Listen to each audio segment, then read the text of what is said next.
Okay, so I have chosen a book, one of my favorite books, A Bad Case of Stripes. It is written and illustrated by David Shannon. It's one of my favorite books because, like Camilla in the book, I have some things that make me unique that aren't always popular. You'll learn that in this book, Camilla's favorite food is lima beans, and my favorite food is cucumbers. And that's not a really popular food to be your favorite food. So, this is one of my favorite books. So, I will begin reading it to you now. Oh, and on a side note, I always have people write on the inside of my books when they're a gift. And so this was a gift from some friends of mine. Camilla Cream loved lima beans, but she never ate them. All of her friends hated lima beans, and she wanted to fit in. Camilla was always worried about what other people thought of her. Today, she was fretting even more than usual. It was the first day of school, and she couldn't quite decide what to wear. There were so many people to impress.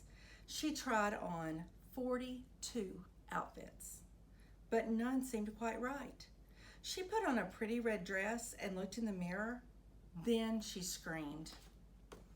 And here's Camilla with all of her 42 outfits that she tried on, trying to find the perfect fit, but right now we don't know why she screamed. Her mother ran into the room, and she screamed too. "Oh, my heavens," she cried. "You're completely covered with stripes." This was certainly true. Camilla was striped head to toe. She looked like a rainbow. Mrs. Cream felt Camilla's forehead. "Do you feel all right?" she asked. "I feel fine," Camilla answered. "But just look at me." "You get back in bed this instant," her mother ordered. "You're not going to school today." Camilla was relieved. She didn't want to miss the first day of school, but she was afraid of what the other kids would say. And she had no idea what to wear with those crazy stripes. Oh, I can't imagine waking up to have stripes all over me. That afternoon, Dr. Bumble came to examine Camilla. "Most extraordinary," he exclaimed. "I've never seen anything like it. Are you having any coughing, sneezing, runny nose, aches, pains, chills, hot flashes, dizziness, drowsiness, shortness of breath, or uncontrollable twitching?" "No," Camilla told him. "I feel fine." "Well then," Dr. Bumble said, turning to Mrs. Cream, "I don't see any reason why she shouldn't go to school tomorrow.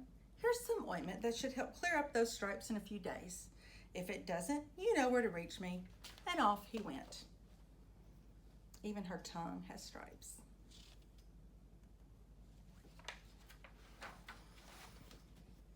The next day was a disaster. Everyone at school laughed at Camilla. They called her Camilla Crayon and Night of the Living Lollipop. She tried her best to act as if everything were normal, but when the class said the Pledge of Allegiance, her stripes turned red, white, and blue, and she broke out in stars.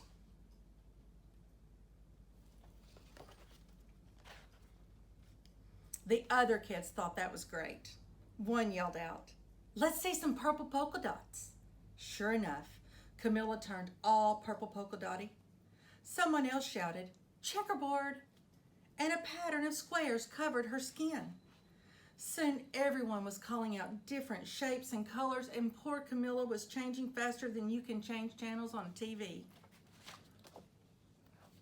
And here she is. She has the alphabet on her. She has stripes. She has polka dots. She has stars. Poor Camilla. That night, Mr. Harms, the school principal, called.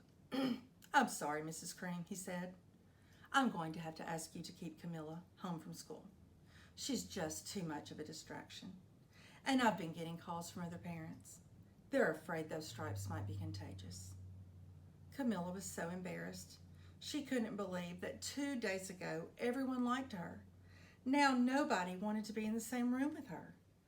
Her father tried to make her feel better. "Is there anything I can get you, sweetheart?" he asked. "No, thank you," sighed Camilla. What she really wanted was a nice plate of lima beans, but she had been laughed at enough for one day. And this is a picture of her parents telling her that she can't go to school. Well, yes, I see, Dr. Bumble mumbled when Mr. Cream phoned the next day. I think I'd better bring in the specialist. We'll be right over. About an hour later, Dr. Bumble arrived with 4 people in long white coats. He introduced them to the Creams. This is Dr. Grop, Dr. Sponge, Dr. Cricket, and Dr. Young. Then the specialist went to work on Camilla. They squeezed and jabbed, tapped and tested. It was very uncomfortable. Well, it's not the mumps, concluded Dr. Grop. Or the measles, said Dr. Sponge. Definitely not chickenpox, put in Dr. Cricket. Or sunburn, said Dr. Young. Try these, said the specialist. They each handed her a bottle filled with different colored pills. Take one of each before bed, said Dr. Grop. Then they filed out the door, followed by Dr. Bumble. She has her 4 specialists checking her out.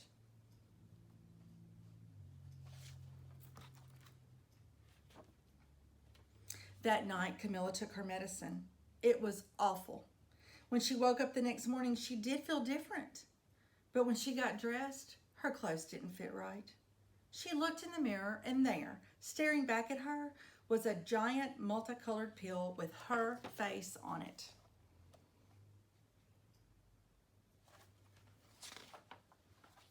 Dr. Bumble rushed over as soon as Mrs. Cream called, but this time, instead of the specialist, he brought the experts.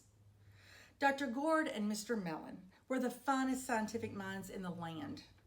Once again, Camilla was poked and prodded, looked at and listened to. The experts wrote down lots of numbers. Then they huddled together and whispered. Dr. Gord finally spoke. It might be a virus, he announced with authority. Suddenly, fuzzy little virus balls appeared all over Camilla. Or possibly some form of bacteria, said Mr. Mellon, and out popped squiggly little bacteria balls. Or it could be a fungus, added Dr. Gord. Instantly, Camilla was covered with different colored fungus blotches. The experts looked at Camilla, then at each other. We need to go over these numbers again back at the lab, Dr. Gord explained. We'll call you when we know something. But the experts didn't have a clue, much less a cure.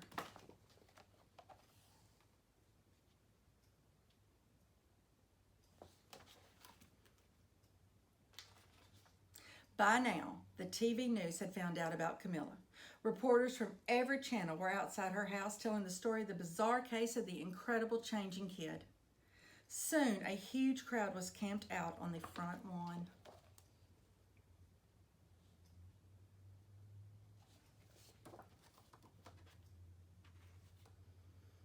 The Creams were swamped with all kinds of remedies, from psychologists, allergists, herbalists, nutritionists, physics, an old medicine man, a guru, and even a veterinarian.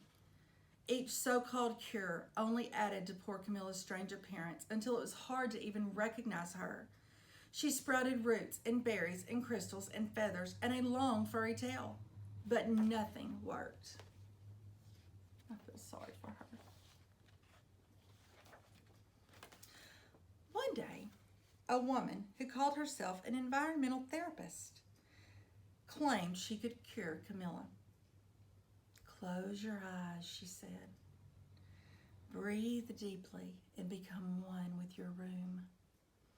I wish you hadn't said that, Camilla groaned. Slowly, she started to melt into the walls of her room. Her bed became her mouth. Her nose was the dresser. 2 paintings were her eyes. The therapist screamed and ran from the house. What are we going to do? Cried Mrs. Cream. It just keeps getting worse. And she began to sob.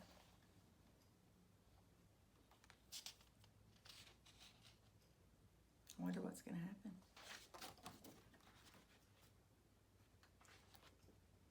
At that moment, Mr. Cream heard a quiet little knock at the front door. He opened it, and there stood an old woman who was just as plump and sweet as a strawberry. "Excuse me," she said brightly, "but I think I can help."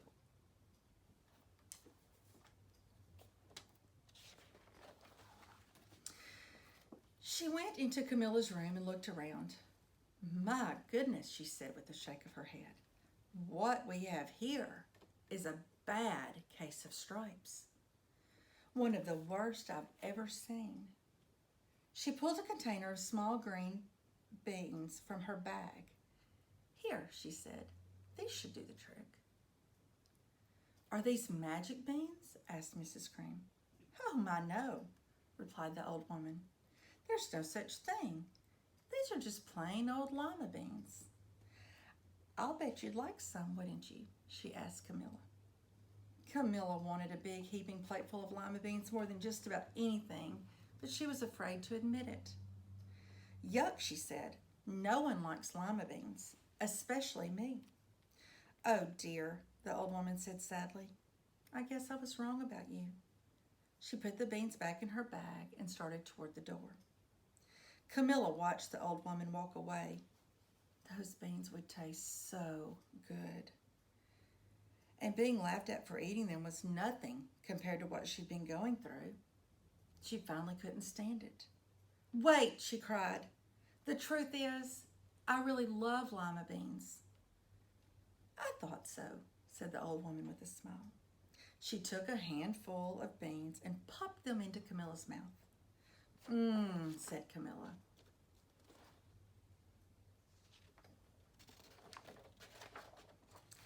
Suddenly, the branches, feathers, and squiggly tails began to disappear. The whole room swirled around, and when it stopped, there stood Camilla, and everything was back to normal. "I'm cured," she shouted. "Yes," said the old woman. "I knew the real you was in there somewhere." She patted Camilla on the head.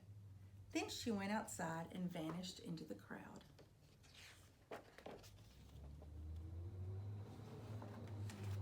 Afterward, Camilla wasn't quite the same. Some kids at school said she was weird, but she didn't care a bit. She ate all the lima beans she wanted, and she never had even a touch of the stripes again. And so once she's happy because she's just being herself. And so it's a great lesson that you do you. And if you like lima beans, you don't have to tell everybody you like hamburger and pizza. Just like what you like and be who you are. And your real friends will find you in the end. And it makes us all unique. Thank you. Happy reading.